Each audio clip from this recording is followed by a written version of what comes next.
Madam. Gautham sir, அவங்களுக்கு எதுவுமே தெரியல. என்ன கேட்டாலும் அவருக்கு தான் தெரியும், எனக்கு எதுவும் தெரியாதுன்னு சொல்லி அழுகுறாங்க. அவங்க கிட்ட இருந்து யூஸ்ஃபுல்லா ஒரு இன்ஃபர்மேஷன் கூட கிடைக்கல. மேடம், உண்மையிலேயே அவங்களுக்கு எதுவும் தெரியாது மேடம். அவங்க ஒரு இன்னசென்ட். எங்க சார் இப்படி ஒரு முடிவெடுத்ததை எங்களாலேயே தாங்கிக்க முடியல. அவங்களால எப்படி தாங்கிக்க முடியும்? சாரோட இழப்பு அவங்களுக்கு ரொம்ப பெரிய இழப்பு மேடம். இதுக்கு மேல அவங்கள தயவு செஞ்சு டிஸ்டர்ப் பண்ணாதீங்க மேடம். எனக்கே அவங்கள பார்க்க ரொம்ப பாவமா தான் இருக்கு சார். ஆனா என்ன பண்றது, நாங்களும் எங்க டியூட்டியை பார்க்கணும்ல.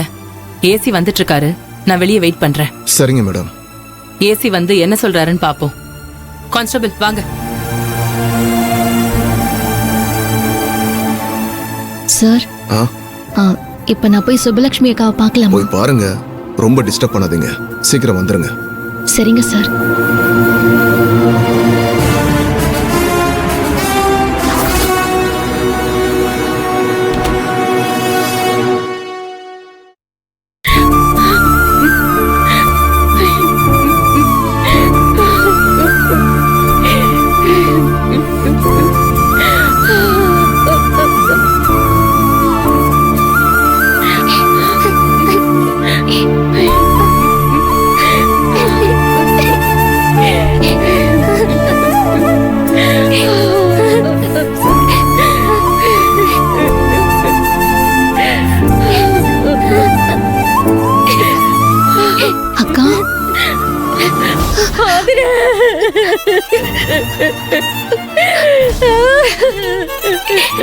ஐயோ ஆதிர, என் உலகம் இருண்டு போச்சு.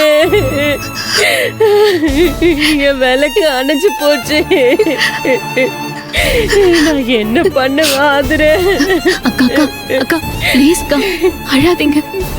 எனக்கு ஏதாவது ஒண்ணு ஆயிடுச்சுன்னா நீ பாப்பாவை வச்சுக்கிட்டு தனியா இந்த உலகத்துல எப்படி வாழுவேன்னு என்று புரிச்சு கேட்டாரு.